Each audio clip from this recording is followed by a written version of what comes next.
Hello everyone. On this channel, I feel that information about what is happening in China is often not correctly conveyed to countries other than China, so I will be disseminating the information I have gathered in English. I'm getting information from multiple media, so I'd be happy if you could comment on the content of the video. Also, my native language is not English, so I use an AI speaker to create the voice to convey the information correctly. If you like it, please subscribe to the channel and support us. The topic this time is the story that real estate prices in the suburbs of Beijing are crashing. I would also like to say a few words about Aeon in China. Now let's talk about the first topic. There was an article saying that real estate prices have already fallen by nearly 50%. Recently in China, real estate prices in the central part of Beijing have already become very high, so real estate prices in the suburbs where you can commute to Beijing have risen considerably a few years ago. In recent years, however, real estate prices in the suburbs have continued to fall. People are paying attention to whether such a thing is happening even in the vicinity of Beijing. In another article, it seems that real estate prices have fallen by more than 50% in a land called Enko, a bedroom town.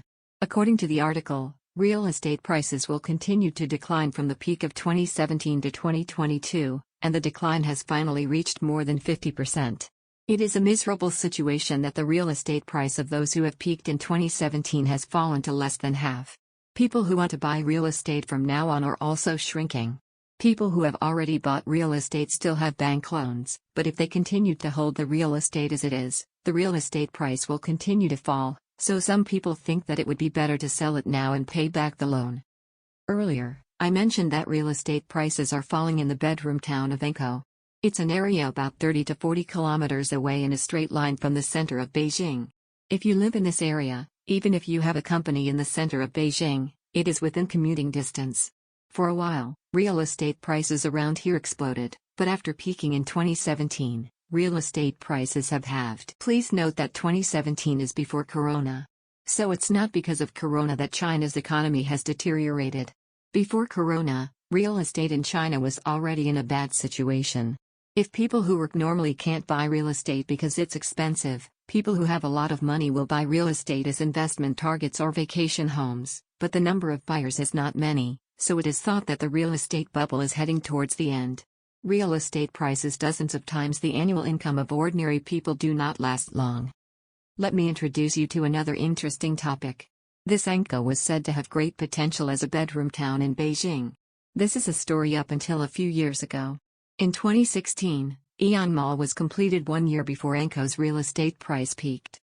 I don't think anyone in China at the time thought that Enko's real estate prices would fall in half. It is a suburb of Beijing, and many people must have thought that it would develop more and more in the future. So, I think the idea of building an Aeon Mall in this area was a natural one at the time. But I don't know what the future holds. Why are Enko property prices falling? This is a matter of the circumstances of the real estate buyer and the circumstances of the real estate provider.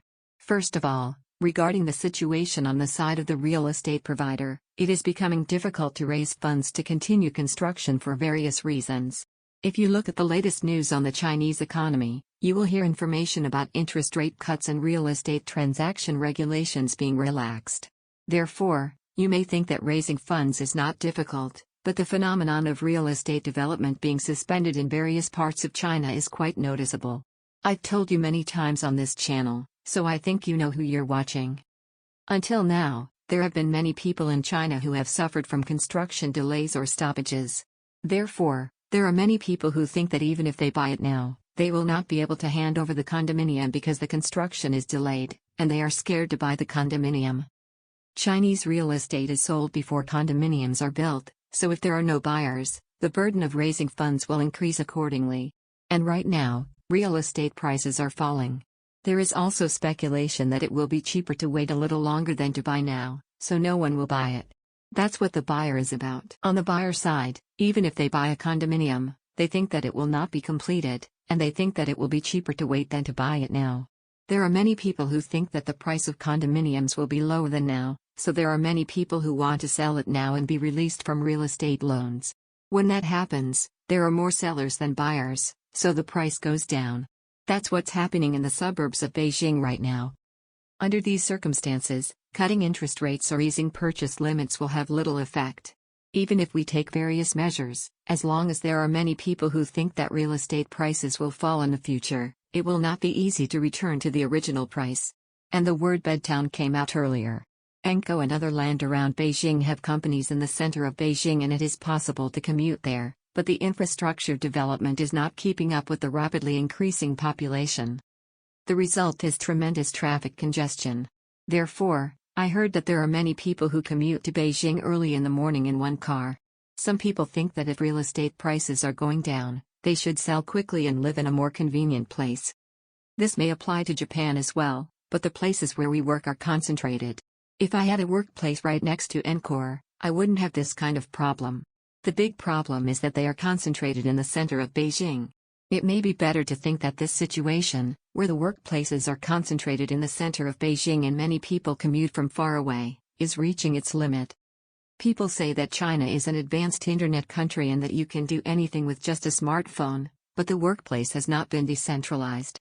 It is said that there is enough technology to do what you want to do, so I think it is necessary to spread out and live in rural areas, although it is the same in Japan. Going back to the Aeon Mall story, Aeon Mall store openings are not going smoothly either. I would like to talk about the performance of China as a whole. I think there is a fairly common perception that Aeon Mall is doing very well in China. According to the latest figures, operating profit in China increased by 7.9%, which is 37.9% higher than in 2019 before COVID-19, so it can be said that it is growing steadily. However, it seems that it is not the case that all stores are growing in the same way. For example, the first Aeon store in Beijing closed in April this year after operating for nearly 15 years. Chinese media say that this is because Aeon's traditional business model no longer meets the needs of consumers in Beijing.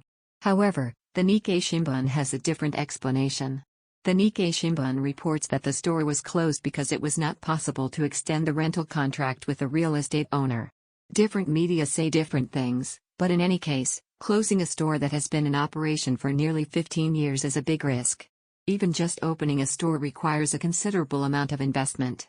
Closing one store is a risk because it costs a lot of money, such as employee education and logistics system. In China, it is common for real estate owners to say that they will not lend to a property unless they pay more. It is often heard in China that when a tenant company becomes profitable, they raise the rent significantly.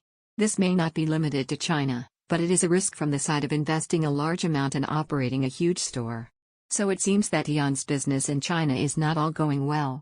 It's what the Chinese media is saying, so I think it's better to take it with a grain of salt, but it's said that Aeon is no longer meeting the needs of the Chinese people today. However, if you change the location, it seems that there is still a need.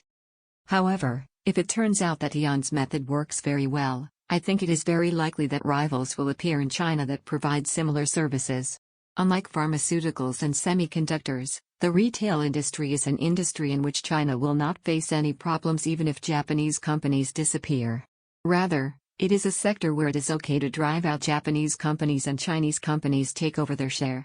So, as long as there are no political or military issues, I think Aeon will do well, but in the long run, Chinese companies will build shopping malls similar to Aeon's, which will put pressure on Aeon's business. For example, it's like Lucky Coffee to Starbucks. That's all for now. See you next time.